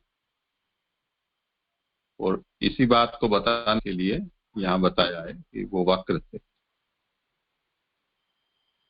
और महादेव का कार्य सबका लय करना है, पर ये बिखरे हुए हैं, इसलिए वो लय का कार्य नहीं कर रहे हैं। यदि इनके केश इस प्रकार से बिखरे हुए न हो तो जो ब्रह्म भाव संपन्न है उनका लय कर दें। इसलिए इनकी जो वक्रता है और बिखरापन है वो इनका गुण है, दोष नहीं। हाँ हाँ जी जी, अभी स्पष्ट हुआ। मतलब अगर उनके केस बंधे हुए होते तो वहां जितने ब्रह्म रूप भाव वाले ऋषि थे उनका मतलब लय हो जाता है, ऐसे ही। हम्म, हम्म, हम्म। हाँ हाँ जी, स्पष्ट। प्रणाम। जय जय दंडवत जी। बोलिए, आप बोलिए। जय दंडवत, मेरी आवाज आ रही है? हाँ बोलिए। हाँ जी, आगे मेरे क्रम है, अब जैसे भी आज्ञा हुए। हाँ अभी तो प्रश्न पेश है ये शायद। एक प्रश्न है मेरा। ये वो 363 पेज में ऊपर थे, ये 2 बार 8 वर्ष का चौथी पंक्ति जो है, 2 बार 8 वर्ष कहे जाने में काम और बुढ़ापा आदि के प्राप्ति न होने की सूचना है, और ज्ञान तथा भक्ति आदि गुणों की प्राप्ति व स्थापना के लिए दोष के अभाव की सूचना दी है, अथवा 16 वर्ष के बाद वाला समय भगवान को बुला देने का कारण होता है। ये पंक्तियां नहीं समझ में आ रही है। जय। हाँ करें समाधान। वो आप ध्यान में दिया जो कि इनमें जो काम की उत्पत्ति रूप दोष का अभाव और शरीर की वृद्धि रूप गुण, जो बल और वृद्धि है, तो वो सुखदेव जी की महाराज की अवस्था जो है हमेशा 16 वर्ष की है। और वो अवस्था यानी बुढ़ापे की ओर नहीं ले जाए, और जो जाके बाद देह को नाश हुए ऐसी। तो ये काम और वो जो वृद्धि रूपी जो अवस्था को अभाव है, बाके बारे में यहाँ 2 बार 8 अवस्था को लियो गए हो। ऐसो यहाँ ये पंक्ति से और या जो महाप्रभु जी वर्णन कर रहे हैं वो मेरी समझ में ऐसे आयो। महाप्रभु जी कौन से भाव से प्रकट कर रहे हैं ऐसो तो मैं नहीं समझ पाऊं, लेकिन मेरी समझ तो बस संदर्भ में 2 बार 8 वर्ष कहे जाने में काम और बुढ़ापा आदि की प्राप्ति न होने की सूचना है। स्पष्ट भी है कि 2 बार 8 वर्ष और ज्ञान तथा भक्ति आदि गुणों की प्राप्ति व स्थापना के लिए दोष के अभाव की सूचना है। यानी ज्ञान और भक्ति गुण, तो यहाँ दोषण क्या अभाव की सूचना है। और 16 वर्ष के बाद वाला समय भगवान को भुला देने में कारण रूप है, ऐसा आप पूछ रहे हैं। तो 16 वर्ष के बाद मैं जो मेरी मति से समझ रहे हूँ, लौकिक दृष्टांत लौकिक में तो 16 वर्ष के बाद की अवस्था जो हुए वो अवस्था युवावस्था को प्राप्त हुए, और वहां में जो ऊपर वर्णन करे हो कि वहां में काम आदि जो सुखदेव जी महाराज में अभाव है, लेकिन लौकिक में ही विषय वासना काम भावना बढ़ जाए और वो ग्रस्त में प्रवेश करे, इसलिए ऐसो यहाँ तो वो भगवत की ओर प्रेरित नहीं हो के नहीं और अपने लौकिक कार्य में ही व्यस्त रही है, ऐसो मैं समझ रहे हूँ। अब आपको समाधान हो कि नहीं तो आप बता। नहीं, मेरा तो समाधान नहीं है, पर इसमें आगे आ रही है, इसलिए अपवित्र चरम के स्पर्श का अभाव होने से अवशेष समय में भगवान का स्मरण करते हैं। ये दो पंक्तियां जो आ रही है ऊपर वाली है, ये समझ में नहीं आ रही है। हाँ, ये तो आप समझाइए जरा। हाँ, तो मैं प्रयास करूँ हूँ कि अपवित्र चर्म जैसे जो काम वासना से जो चर्म को स्पर्श करे तो अपवित्र है, और यो अगर वो भगवत में सहायक हुए तो वो पवित्र है, ऐसा मैं समझ रहे हो। तो वो लौकिक काम आदि के वास्ते उनको कोई स्पर्श नहीं है, तो जो विषय वासना काम आदि में जो समय व्यतीत हो तो वह समय को वे भगवत भजन स्मरण आदि में व्यतीत करें, ऐसो समझ आयो मेरी मति से। अपवित्र चरम का तो आगे लाइन आ रहा है, पर ये जो आ रहा है ना 16 वर्ष के बाद वाला समय भगवान को बुला देने में कारण रूप है, रीजन बता रहे हैं। तो मैं तो वही तो मेरे समझ आया जो मैंने आपको के 16 वर्ष के बाद यौवन अवस्था को प्राप्त हुए लोक रीति में लौकिक में, तो वो हमारो देह जो है नहीं विषय वासना ग्रस्त की ओर प्रेरित होवे लग जाए, तो में भगवत धर्म या भगवान को प्राप्त भगवत भजन नहीं हो पाए, ऐसा मैं समझ रहा हूँ। और आप श्री क्या को और अच्छी तरह स्पष्ट कर दे। नहीं, तो इनका तो स्वरूप ही अलौकिक है, तो ये क्यों बोल जाएंगे 16 वर्ष में। अरे तो वही तो आपकी उनकी तो वर्णन कर रहे हैं, उनको अलौकिकता को, क्योंकि वो में काम और वासना ग्रसित नहीं है, इसलिए भगवत भजन करें। और हम जो लोक में हैं तो लोक की अवस्था भी प्राप्त हुए और लोक के जो वृद्धि रूपी गुण है वो हमें शरीर में परिवर्तन भी करे हैं, ऐसो यहाँ उल्लेख है। शायद मेरी समझ से और मेरी मति के अनुसार मैंने जो समझो सो आपको बताया। अब आपको समाधान हो कि नहीं? ये आप एक्सप्रेस करिए। करें, विचार करें, थोड़ा मूल से देख लें। हिंदी में थोड़ा विवेचन, अपने भावों का भी वर्णन इन्होंने किया है।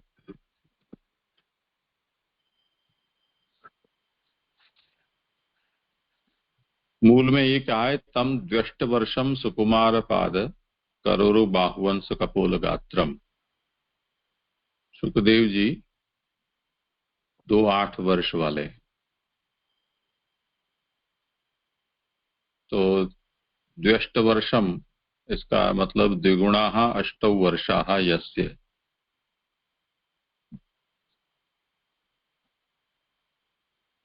तो 16 वर्ष के तात्पर्यतः ये समझाया गया कि 16 वर्ष के हैं।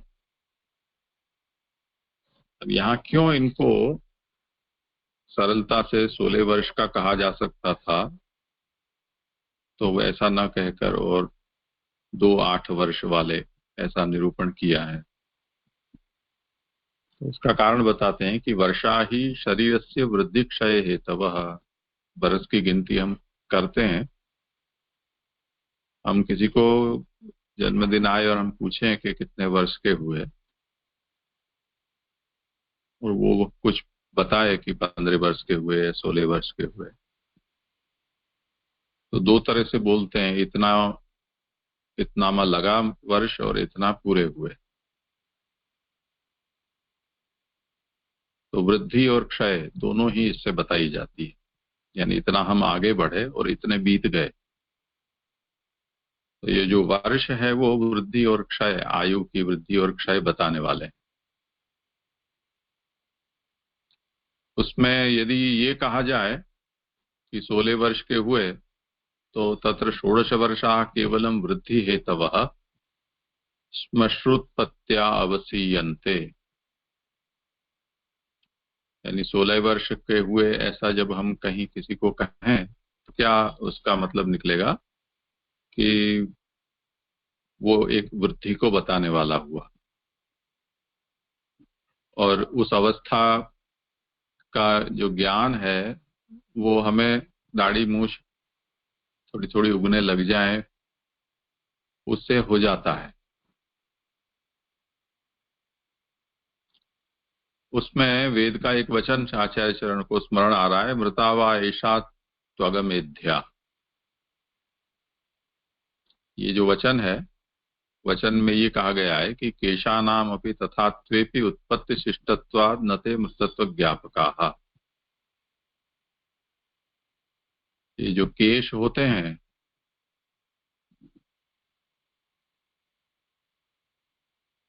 वो हम जब पैदा होते हैं तब दाढ़ी मूछ आदि जो है वो हमारे प्रकट रूप से दिखाई नहीं देते हैं, पर जब उगते हैं उसके बाद हम उसको काट भी देते हैं या काट सकते हैं।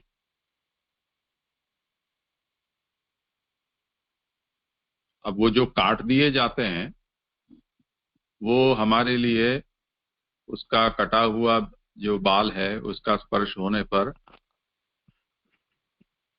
अशुद्धि मानी जाती है, या काटना भी अशुद्धि मानी जाती है। तो वो जो केश हैं वो किसी प्रकार की हमारे शरीर में मृतत्वता का ज्ञापक है, यानी वो अंश हमारे शरीर में मृत है।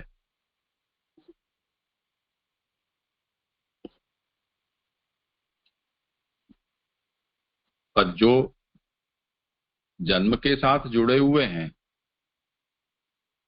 उनमें उस प्रकार का दोष नहीं माना जाता है, तो वो गुण रूप ही माने जाते हैं। तो यहाँ क्या बताया जा रहा है कि 2 बार 16 2 बार 8 कहने से सुखदेव जी 16 वर्ष के हैं ये कहना टाल रहे हैं, क्योंकि उनके दाढ़ी मूछ अभी उगे ही नहीं है, भले ही 16 वर्ष के हो गए हैं। तो वो अभी एक बार 8 वर्ष के हुए, अब दूसरी बार भी 8 वर्ष के ही हैं। तो पुराने लोगों में और स्त्रियों में खास ऐसी बात आदत होती है कि वो बड़ी संख्या को टालने के लिए वो अपनी उम्र इस तरह से बताती है कि 40 में 5 कम। उनको 35 की जो संख्या है वो भी बड़ी लगती है, तो वो ऐसा बताने का प्रयास करती हैं कि अभी तो वो उम्र में छोटी है। तो जैसे भी छोटा बताया जा सके ऐसा बताकर अपनी उम्र को किसी तरह से छुपाने का प्रयास करती है। तो ये बात यहाँ भी सुखदेव जी के संबंध में भी उनकी स्तुति के रूप में, गुण के रूप में बता रहे हैं कि वो अभी 8 ही वर्ष के हैं। तो 8 कैसे हैं, 16 के हैं? तो उसका मतलब ये हुआ कि जैसे एक 8 वर्ष का चक्र पूरा हुआ, दोबारा 1 से शुरू करो, फिर से वो 8 पे आकर ठहर गए। तो जैसे 8 वर्ष के बालक में जैसा भोलापन, सुकुमारता आदि होती है, वैसी की वैसी सुकुमारता, भोलापन, निर्दोषता वो सुखदेव जी की 16 वर्ष की अवस्था में भी है। तो कालकृत यहाँ दोष भी नहीं है, इस बात को बताने के लिए यहाँ द्वि-अष्ट ऐसे पद का प्रयोग किया गया है बजाय कि 16 वर्ष के। और साथ साथ ये बात भी कि जिस प्रकार से आप सभी लोगों ने इस बात को तो कहा ही है कि वो जो टीनेज के होने पर जिस प्रकार की शरीर में परिवर्तन होते हैं और जिसके कारण बहिर्मुखता आती है अवस्था जन्य, ऐसी अवस्था जन्य बहिर्मुखता जो भगवान को विस्मरण कराने वाली है वो सुखदेव जी में नहीं है, ये जताने के लिए यहाँ 2 द्विअष्टि पद का प्रयोग है।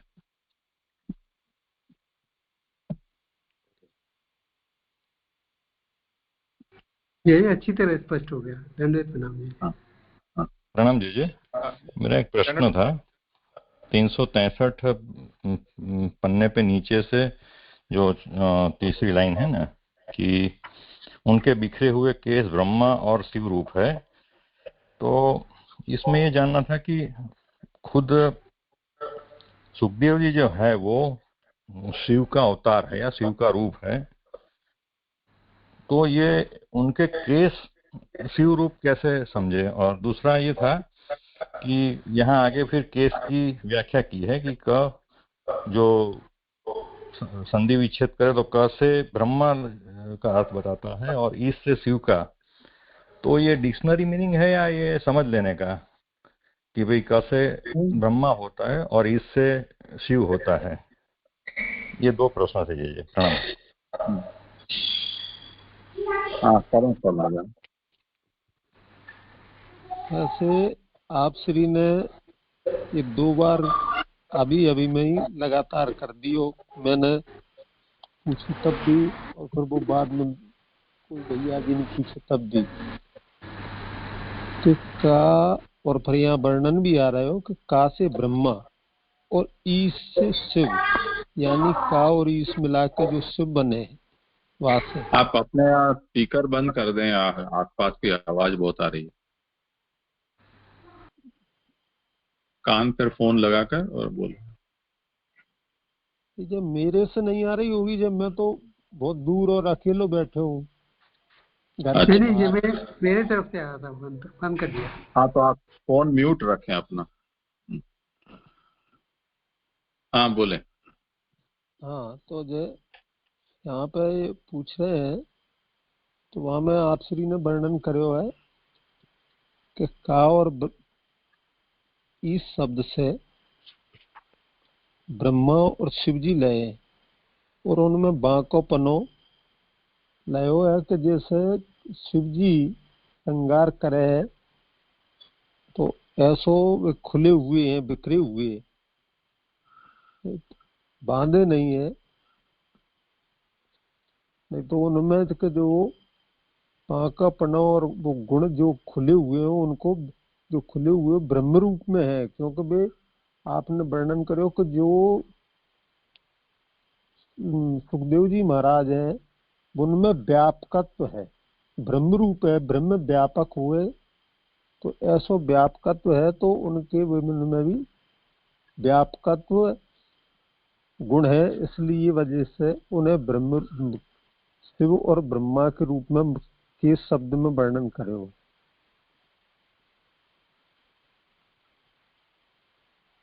हाँ, मतलब इनका प्रश्न ये था ना कि क का अर्थ ब्रह्मा और ईश का मतलब शिव, ये शब्दकोश में ऐसा अर्थ होता है या महाप्रभु ने ऐसा अर्थ किया है तो हमें मान लेने का ही, ऐसा प्रश्न? नहीं, शब्दकोश में भी तो होता है जी। बस उसी का उत्तर मुझे पहले ज्ञात देना है। है। हाँ, हाँ, शब्दकोश में ही होता है, ऐसा है। तो महाप्रभु जी ने कोई अलग से अपने मनगढ़ंत तो थोड़ी वर्णन करे हुए। महाप्रभु जी को तो जो भी स्पष्टीकरण है वो शास्त्रानुकूल, वेद मर्यादित, सब तरह से मर्यादित है। आपने कहीं भी ऐसा वर्णन नहीं करो जहाँ से कोई शंका प्रकट हो। अब हमें अपने ज्ञान नहीं होवे की वजह से शंका हो जाए, वो बात अलग है, वरना मेरी दृढ़ता विश्वास के साथ ऐसा हो कि महाप्रभु जी ने जो भी वर्णन करे हो वहाँ सब शास्त्र और वेद मर्यादित है, फिर आपने वर्णन नहीं करो। फिर दूसरा प्रश्न भी था इनका। जय, एक प्रश्न ये तो आपने कर दिया, अब दूसरा भी इनका था, उसका कर दें समाधान। हाँ बोलो तो भैया जी, दूसरा क्या? हाँ, दूसरा ये था कि जैसे जो ये है ना शिव के अवतार है, रूप है, जो शिव के अवतार है सुखदेव जी, तो यहाँ केस को ही सिर्फ उनके शिव रूप क्यों कहा गया है? वो पूरा शिव रूप क्यों नहीं कहा गया है? यहाँ को वर्णन तो मैं नहीं कर सकूँ, आपसे ही आप व्याख्या करके नहीं समझा। हाँ, किसी को करना हो समाधान तो।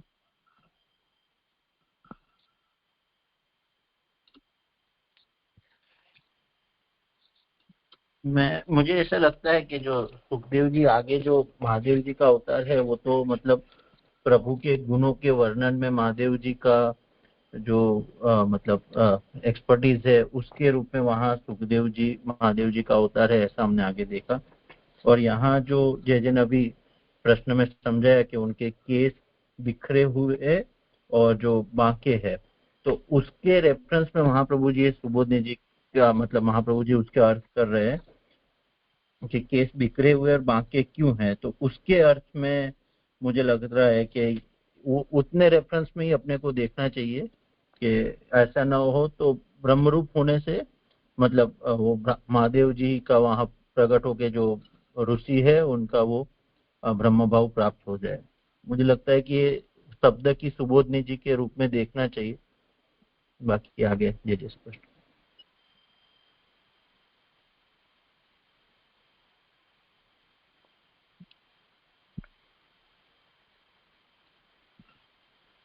सुखदेव रुद्र के अवतार हैं,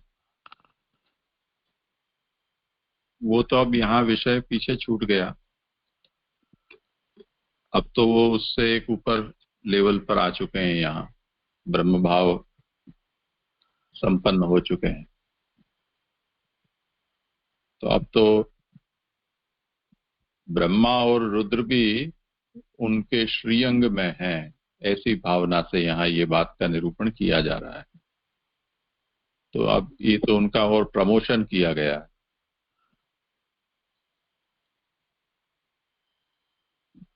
तो ब्रह्म भाव संपन्न जो होता है उसमें सभी ब्रह्म धर्म उनका उपसंहार किया जाता है। इसलिए यहाँ दिगंबरम वक्र विकीर्ण केशम, उसमें केश पद की व्युत्पत्ति के अंतर्गत ब्रह्मा और शिव जिनके केश रूप हैं, ऐसा यहाँ वर्णन है।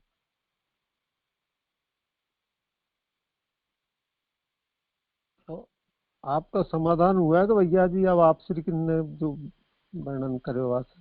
नहीं हो गया मेरा, पर ये जैसे इसका नहीं हुआ क, और इससे ये डिक्शनरी मीनिंग है, बस इतना ही आप ये डिक्शनरी मीनिंग ही है ना क यानी? हाँ, क ब्रह्मा होता है, ईश महादेव, केशव शब्द उसी से बनता है। जी जी जी जी दंडवत प्रणाम दीजिए। दीजिए यहाँ पे जो अंत में जो आया कि जो तमोगुण, रजोगुण और सत्वगुण के कार्य रूप में शुकदेव जी ने ग्रहण किए थे, यानी जो स्त्रियां, बालक और अज्ञानी, उनको उन्होंने सत्वगुण, रजोगुण और तमोगुण के कार्य रूप में ग्रहण किए थे। तो ये नहीं समझ में आया कि कार्य रूप में ग्रहण करना इसे क्या समझेगा, और फिर उनका त्याग कर दिया। तो यहाँ तो मैं जो समझू वो इस तरीके से कि जैसे आपको भेष आपने बना रखे तो अवधूत दशा में और जड़त्व दशा में, तो ऐसी अवस्था से ये इनके पीछे लगे हुए थे कि ऐसे अवधूत यानी और जड़त्व की तरह जान के, तो जब हमने ग्रहण करवे से तात्पर्य है कि जब मैं अपने आप को दूसरे रूप में प्रस्तुत करूं तो वो मैं नहीं करे और है तो ग्रहण करे। और जब वहाँ सभा में विराजे जहाँ राजा और ऋषिगण मौजूद थे वहाँ आए, तो फिर यहाँ तो जो आपको जो स्वरूप है वो प्रकट करे कि यहाँ आपको भगवत धर्म प्रकट करना है। इसलिए जो उन्हें जो ऊपरी जो भेष बना रखे तो और बाकी कारण ये लोग तो उनको त्याग इस तरीके से करे, ऐसा समझ आवे है मेरी मति से, जो मैं समझो हूँ, मेरे समझ आई सो। जी जी जी, यानी ऐसे, यानी क्योंकि फिर वहाँ ऋषि और राजा भी तो थे, तो यानी उनमें वो सत्व, रज और तमोगुण का कार्य नहीं है, ऐसे ही समझना जी। जिन लोगों से अपने स्वरूप को छुपाना था उन लोगों के लिए सुखदेव जी ने अवधूत जैसा वेश धारण करके रखा था, क्योंकि अब ये तो विचरणशील थे ना, एक जगह तो कहीं रहते नहीं थे, तो उनको तो अपने स्वरूप को छुपाना बहुत जरूरी होता है। अब जिन लोगों से छुपाना जरूरी नहीं है उन लोगों के बीच आप आ गए हैं,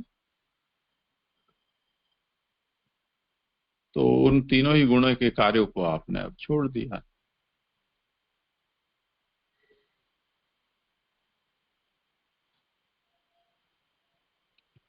जी जी जी, यानी तो कि ये उनको फिर यानी निर्गुण यानी भाव से ऐसे ही समझना चाहिए कि उनको फिर ये तीन गुण जो कार्य रूप थे वो छोड़ दिए, और जो खुद जो निर्गुण है उस प्रकार से जो राजा और अ, जो ऋषि मुनि थे वहां पे उनको वे ऐसे यानी प्रतीत हुए ऐसे ही।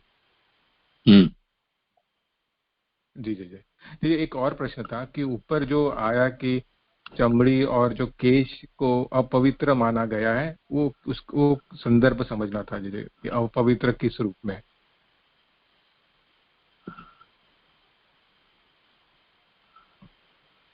वैसे तो आप श्री ने यहाँ वर्णन करो है, अभी थोड़ी पहले बतायो कि जो ये केस है तो हमने उनको उतरवाए तो इसके बाद उनसे छू जाए तो वो उसे छुआवे के बराबर माने हैं, और जो जन्म के समय प्रकट हुए उन्हें छोड़ के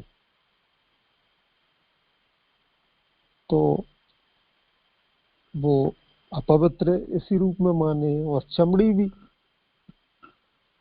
अगर यानी चमड़ी भी उतरती रही है जैसे तो भी जो टूट जाए हमारे शरीर में से तो वो भी तो अपवित्र हो जाए, ऐसो शायद चमड़ी के बारे में भी। लेकिन बालन के केस में तो आपने वर्णन बताया हो ये।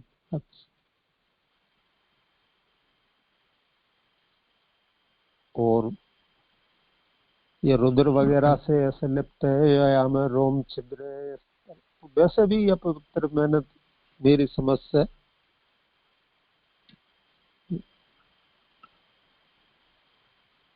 जी जी जी, स्पष्ट नहीं हुआ कि खुद की चमड़ी फिर कैसे अपवित्र किस संदर्भ में, जी जी वही समझना।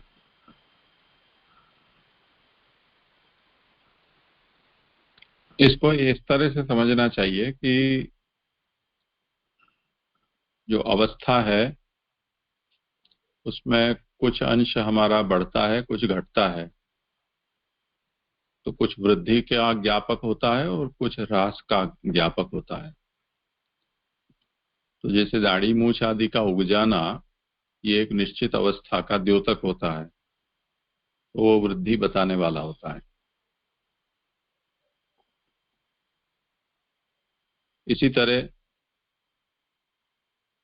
मस्तक के जो केश होते हैं उनके विषय में भी ऐसा ही समझना चाहिए। तो जब हमारे यहाँ संस्कार होते हैं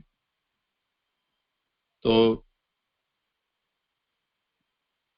केशांत संस्कार जो किया जाता है वो इस दृष्टि से किया जाता है कि माता के गर्भ में जो बालक होता है उसके शरीर का जो भी मल है भीतर और बाहर का, वो तो स्नानादिक से और अनेक प्रकार के दूसरे उपचारों से निवृत्त हो जाता है। पर जो केश होते हैं वो तो वो के वो ही होते हैं जो गर्भावस्था में उनको प्राप्त हुए थे। तो वो अशुद्धि गर्भावस्था के संसर्गजन्य कुछ बच जाती है, तो उसका केशांत संस्कार हो जाने पर उसका निवारण हो जाता है। इसी प्रकार जो भी केश, जैसे हम बाल कटवाते हों या नाखून काटते हों, दाढ़ी मूछ मूंढते हों, तो वो जो शरीर से अलग हुए रोम केश हैं वो अपवित्र माने जाते हैं। तो मृतावा एषा त्वगमेध्या, ऐसा मैत्रायण संहिता में वचन है जो ये कहती है कि ये जो त्वचा है, जो मृत त्वचा है, वो अमेध्य है, यानी उसका जो स्पर्श है वो अशुद्धिजनक है। उसी तरह केश का विषय में भी ये वचन वहां प्रस्तुत होता है। अपने यहाँ तो पुष्टि मार्ग में इससे थोड़ा अधिक भी है कि कटे हुए न हो पर बाल में हमने खुजाने के लिए भी हाथ लगाया, तब भी उस हाथ को हम धोते हैं, उसके बिना ठाकुर जी के कार्य में नहीं लगा सकते हैं। चमड़ी को हमने कहीं खुजली आई और हमने खुजा दिया, तब भी हमें हाथ खासा करने चाहिए, क्योंकि थोड़े बहुत नाखून में चमड़ी का जो अंश है वो भी उसमें आ ही सकता है जालने पर। तो अपने यहाँ विशेष प्रकार की सूक्ष्मता है, तो उसको वहां किसी प्रकार से उसकी अपवित्रता, अशुद्धता मानी जाती है, क्योंकि वो शरीर से अलग हुआ हिस्सा है, तो वो मृतत्व का ज्ञापक है। पर ऐसी कोई भी बात यहाँ परीक्षित जी के सुखदेव जी के संबंध में नहीं है। ये बात जताने के लिए उनको 2-8 वर्ष वाले ऐसा निरूपण किया गया। इनके विषय में ये काल है वो भी गुण रूप ही है, ये बताएं। जी जी जी, अच्छी तरह स्पष्ट हो। धन्यवाद प्रणाम। हाँ, ललित जी को अभी आपने बताया ना जय कि ये मृत चमड़ी का स्पर्श भी ये माना गया है। तो हम लोग जैसे ये बेल्ट, लेदर का बेल्ट पहनते हैं या शूज, जोड़े पहनते हैं या वॉलेट रखते हैं पॉकेट, तो उसका स्पर्श होने पे भी स्नान करना पड़ता है क्या? हाँ, सेवा काल में ऐसे शुद्धि के में तो नहीं मानते, उसको अस्पृश्य ही मानते हैं ना। हाँ, नहीं, तो बाकी इस विषय में लौकिक सब कार्य में, के लिए जाते हैं तो। हाँ, नहीं, लौकिक कार्य में इतना दोषावह नहीं हो, तो कैसा कार्य है उसके लिए जो भी शुद्धि अशुद्धि है वो सापेक्ष नहीं होती है। जैसे ऑफिस गए, पहन के गए, फिर आए, तो आके फिर वो उसका शुद्धि करने के लिए स्नान करना पड़ेगा कि चलेगा? नहीं, सेवा के लिए ये आवश्यक है। हमने क्या सेवा का एक अपरस का जो मापदंड क्या निश्चित किया है किसने, उसके ऊपर ये सब निर्भर है। थोड़ा कॉम्प्लेक्स नेचर का प्रश्न है, क्योंकि चमड़ी का होना एकमात्र अगर अस्पृश्यता का कारण हो तो फिर पखावज और तबले या उपंग, पुराने समय में चमड़े के इत्रदान कंटेनर घी तेल के भी चमड़े के हुआ करते थे, तो उनको फिर वो अस्पृश्य नहीं माना जाता था। उसमें सूखी चमड़ी हो तो अस्पृश्य नहीं होती है, गीली चमड़ी हो तो अस्पृश्य होती है। ऐसे सूक्ष्म सब भेद हैं। खैर, पर अभी इसकी यहाँ कोई प्रासंगिकता नहीं है। जी जी जी जी, प्रणाम। जी, यहाँ पे ये जो बात आई 364 पे कि यहाँ परीक्षित का नाम विष्णुरात लिखा है, जिसका अभिप्राय यह है कि भगवान ने मेरी रक्षा इसलिए की थी, ऐसा ज्ञान राजा को है। इसका मीनिंग क्या, यानी कि राजा को वो ज्ञान था ही पहले कि भी इस तरीके से वो भागवत जी का प्राकट्य होगा, और ये पूरी बात उनको पता थी, ऐसा ऐसा समझना। अच्छा, तो यानी वो जो पूरा प्रसंग भी हुआ तो वो तो ऐसे आ रहा है कि जैसे उनको मालूम नहीं हो, लेकिन यहाँ पे भी दिखा रहे कि भी उनको तो मालूम ही था सब। तो यहाँ पे ऐसा है ना कि किसी बात का ज्ञान है, पर वो उसकी जो पूरी प्रक्रिया वो किस प्रकार से होगी। जैसे आज हम सबको ज्ञान है कि 55-60 वर्ष की उम्र में अगर आप हैं तो हार्ट अटैक आने ही वाला है, स्टेंट बैठने ही वाला है या बाईपास होने ही वाली है। तो ये तो युग धर्म जैसा हो गया है ना। तो हम सबको भी इन सब विषय का ज्ञान है ही। तो बहुत सी चीजें इस प्रकार से हम सबको, जो ट्रेंड चलता है या जो काल धर्म है उसके अनुसार हमें ये सब विषय का अंदेशा रहता है। पर जिस समय वो हो, प्रक्रिया शुरू हो, वो किस किस अवसर पर क्या होगा, कहाँ होगा, किस रूप में होगा, इतनी सूक्ष्मता से हमें पता होना जरूरी नहीं है। तो भगवान ने ब्रह्मास्त्र से रक्षा की, ये तो पूरी दुनिया जानती है। और भगवान ने जब उसकी रक्षा की है तो कोई ऐसे ही रक्षा नहीं कर दी होती है ना। भगवान ने इतना बड़ा कोई कदम लिया है, मृत्यु के नियम को भी पलट दिया हो ऐसा, तो उससे कुछ विशेष कार्य करवाना है तभी तो ऐसा करते हैं, अन्यथा ऐसी क्या जरूरत है। ऐसे तो असंख्य जीव प्रतिदिन पैदा होते हैं और मरते हैं, तो उसमें एक आध और मर गया तो क्या फर्क पड़ गया। तो एक विशेष कार्य के लिए इसको बचा कर रखा है। वो जिस भक्त परंपरा में ये आए हैं, जैसा भगवान का सानिध्य इनको प्राप्त हुआ है, जैसे इनकी शिक्षा दीक्षा हुई है, तो उससे तो ये सब चीजें उनके अंदर आनी ही चाहिए। जैसे महाप्रभु के लिए लिखा है कि विश्ववंश स्थापिता शेषस्व महात्म्य, या क्या नाम अपने कृतेस्वान्वय कृत पिता। तो अब भूवि भक्ति प्रचार कृतेस्वान्वय कृत पिता, तो आचार्य चरणों का गृहस्थाश्रम अंगीकार करने का हेतु ही भूतल पर भक्ति मार्ग का प्रचार करना है।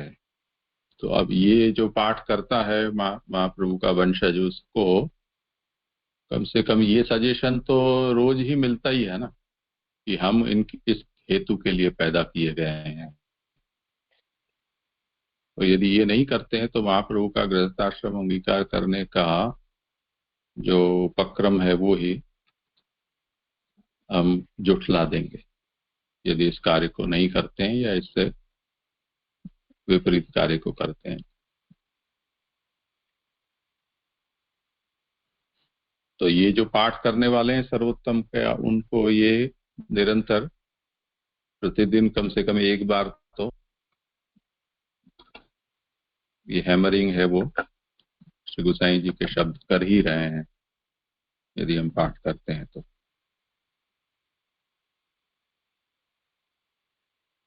उसी तरह परीक्षित के लिए भी अगर कोई ऐसे नामावली का पाठ वो करते होंगे तो पुरुषोत्तम सहस्त्र नाम में जैसे परीक्षित के प्राणदाता हैं या ब्रह्मास्त्र विनिवारक है, ऐसे सब जो नाम हैं, वो जब जब भी उनके मस्तिष्क में आते होंगे तब ये बात तो उनको स्ट्राइक होती होगी ना, कि कोई विशिष्ट प्रयोजन के लिए भगवान ने ब्रह्मास्त्र से मेरी रक्षा की है। तो उनको पता है और इसीलिए उनका नाम भी वो है, परीक्षित।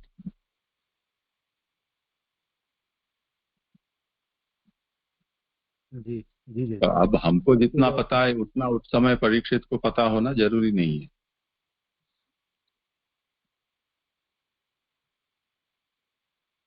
जी जी जी जी, वो अच्छी तरह स्पष्ट हुआ। हाँ जी।